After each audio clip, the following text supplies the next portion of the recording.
Di dalam setiap sel tubuhmu, ada sesuatu yang lebih kecil dari yang bisa kamu lihat. Sesuatu yang tidak bersuara, tidak terlihat, tidak terasa, tapi menentukan hampir segalanya tentang dirimu. Bukan hanya warna matamu, bukan hanya bentuk tubuhmu, tapi juga bagaimana tubuhmu memperbaiki dirinya. Bagaimana sel-selmu tahu kapan harus hidup dan kapan harus berhenti. Sesuatu itu adalah sebuah kode, dan pertanyaannya bukan lagi apa itu, tapi bagaimana kode ini bisa ada. Kita menyebutnya DNA. Secara sederhana, DNA adalah sistem penyimpanan informasi biologis. Ia bekerja seperti bahasa, menggunakan 4 huruf kimia, A, T, C, dan G. Dari kombinasi 4 huruf sederhana ini, terbentuk instruksi yang sangat kompleks. Instruksi untuk membangun, mengatur, dan mempertahankan kehidupan. Bayangkan sebuah buku, bukan buku biasa, tapi buku yang berisi semua instruksi untuk membangun tubuh manusia, dari sel pertama hingga menjadi tubuh yang lengkap. Sekarang, bayangkan, buku itu tidak hanya menjelaskan bentuk, tapi juga fungsi. Tidak hanya menjelaskan struktur, tapi juga proses yang terus berjalan. Itulah DNA. Satu sel manusia mengandung miliaran pasangan huruf DNA, dan bukan hanya banyak, tapi juga tersusun secara spesifik. Tidak acak, tidak sembarangan. Setiap bagian memiliki fungsi, setiap urutan memiliki arti. Di dalam sel, DNA tidak hanya diam. Ia aktif. Ia dibaca. Ia diterjemahkan. Seperti program yang sedang berjalan. Ada sistem yang membaca kode. Ada sistem yang menerjemahkannya menjadi protein. Ada sistem yang memperbaiki kesalahan. Semua berjalan tanpa kamu sadari. Dan disinilah rasa kagum itu berubah menjadi pertanyaan. Karena kita tidak sedang melihat sesuatu yang sederhana. Kita melihat sistem yang terstruktur, terorganisir, dan penuh informasi. Dan setiap kali kita melihat sesuatu yang memiliki informasi, kita biasanya bertanya, dari mana asalnya? Batu tidak memiliki informasi seperti ini. Air tidak memiliki instruksi. Angin tidak membawa kode. Tapi DNA berisi instruksi yang sangat spesifik. Dan bukan hanya informasi, tapi informasi yang berfungsi. Ini yang sering tidak disadari. Ada perbedaan antara struktur dan informasi. Kristal bisa terbentuk secara alami. Salju bisa memiliki pola indah, tapi pola tidak sama dengan kode. Keindahan tidak sama dengan instruksi. Kalau kamu melihat kode komputer, kamu tidak hanya melihat pola, kamu melihat logika, tujuan, fungsi, dan secara naluri. Kita tahu, kode seperti itu tidak muncul begitu saja. Disinilah dua pandangan mulai muncul. Sebagian orang melihat DNA dan berkata, ini menunjukkan desain. Yang lain berkata, ini hasil proses alami yang panjang. Dan keduanya mencoba menjawab pertanyaan yang sama. Bagaimana kompleksitas ini bisa muncul dalam sains? Asal-usul kompleksitas dijelaskan melalui mutasi dan seleksi alam. Perubahan kecil terjadi secara acak. Yang menguntungkan dipertahankan. Yang tidak hilang selama waktu yang sangat panjang. Kompleksitas bisa meningkat. Penjelasan ini menjelaskan banyak hal, tapi juga membuka pertanyaan baru. Bagaimana sistem informasi pertama itu muncul? Bagaimana kode awal bisa terbentuk? Karena sebelum seleksi bekerja, harus sudah ada sesuatu yang bisa diseleksi. Dan disinilah banyak orang mulai berpikir lebih dalam. Apakah cukup dengan waktu dan proses untuk menghasilkan sesuatu yang penuh informasi? Atau apakah informasi seperti ini memerlukan sumber yang berbeda? Semakin kita belajar tentang DNA, semakin kita menyadari satu hal. Ini bukan sekadar materi. Ini adalah sistem. Sebuah sistem yang sangat kompleks. Dan kompleksitas seperti ini jarang dianggap sebagai kebetulan dalam konteks lain. Kalau kamu menemukan sebuah buku di tengah hutan, apakah kamu akan berpikir, ini terbentuk secara alami? Atau kamu langsung tahu bahwa ada penulisnya? Sekarang kita sampai di titik penting. Apakah DNA lebih mirip batu atau buku? Karena di bagian berikutnya, kita akan masuk lebih dalam.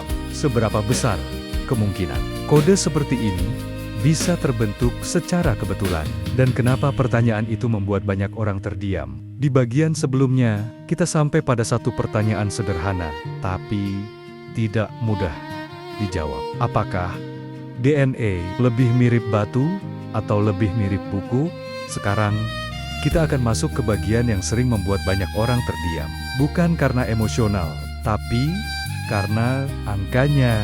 Ketika berbicara tentang kebetulan, kita sebenarnya sedang berbicara tentang kemungkinan. Seberapa besar peluang sesuatu bisa terjadi tanpa arah, tanpa tujuan, dan dalam konteks DNA. Pertanyaannya menjadi, seberapa besar kemungkinan urutan kode yang berfungsi bisa terbentuk secara acak? Bayangkan, kamu punya sekumpulan huruf, lalu kamu mulai menyusunnya secara acak. Berapa lama sampai huruf-huruf itu membentuk satu kalimat yang masuk akal? Sekarang, bayangkan, bukan satu kalimat, tapi satu buku yang tidak hanya masuk akal, tapi juga punya instruksi yang presisi. Para ilmuwan sering menggunakan pendekatan sederhana untuk membentuk satu protein kecil saja. Dibutuhkan urutan yang sangat spesifik. Peluangnya sangat kecil, sering digambarkan dengan angka seperti 1/10⁻⁻⁻, hingga ratusan. Angka yang begitu besar, hingga sulit dibayangkan secara intuitif. Apa artinya? Artinya bukan mustahil, tapi secara praktis, sangat tidak mungkin terjadi secara acak. Ini seperti mengharapkan badai menyusun pesawat dari potongan logam. Bukan tidak mungkin secara teori, tapi hampir tidak pernah dianggap masuk akal. Tapi, di sisi lain, para ilmuwan tidak hanya mengandalkan acak murni. Ada proses mutasi kecil, seleksi alam, waktu yang sangat panjang. Jadi bukan seperti melempar huruf sekali, tapi seperti proses bertahap yang disaring. Namun di sini muncul pertanyaan penting. Seleksi hanya bisa bekerja jika sudah ada sistem yang berfungsi, artinya sebelum ada fungsi, apa yang diseleksi? Sebelum ada kode yang berarti, bagaimana kode itu bisa bertahan? Disinilah diskusi menjadi lebih dalam.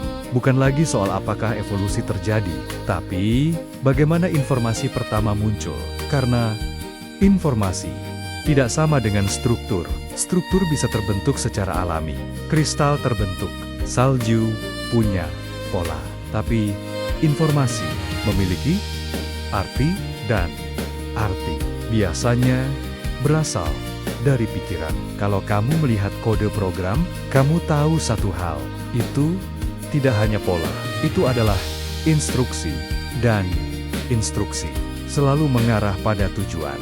Karena itu, sebagian orang melihat DNA dan berkata, ini bukan sekadar materi, ini adalah sistem informasi. Dan sistem informasi biasanya berasal dari kecerdasan. Namun, penting untuk jujur, sains tidak menyimpulkan desainer secara langsung. Sains menjelaskan mekanisme, bukan makna, bukan tujuan. Dan disinilah batasnya. Pertanyaan tentang asal informasi mulai masuk ke wilayah filsafat, bukan hanya sains. Karena kita tidak hanya bertanya bagaimana, tapi mengapa.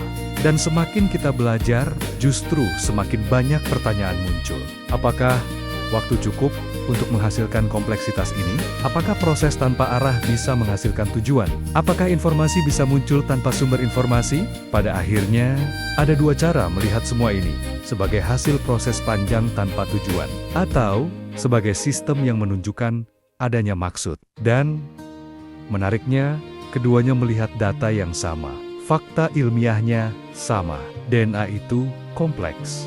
DNA itu penuh informasi, tapi maknanya ditafsirkan berbeda. Dan disinilah penting untuk berhati-hati. Jangan terlalu cepat menyimpulkan, tapi juga jangan menutup kemungkinan. Karena realitas tidak selalu sesederhana yang kita pikirkan.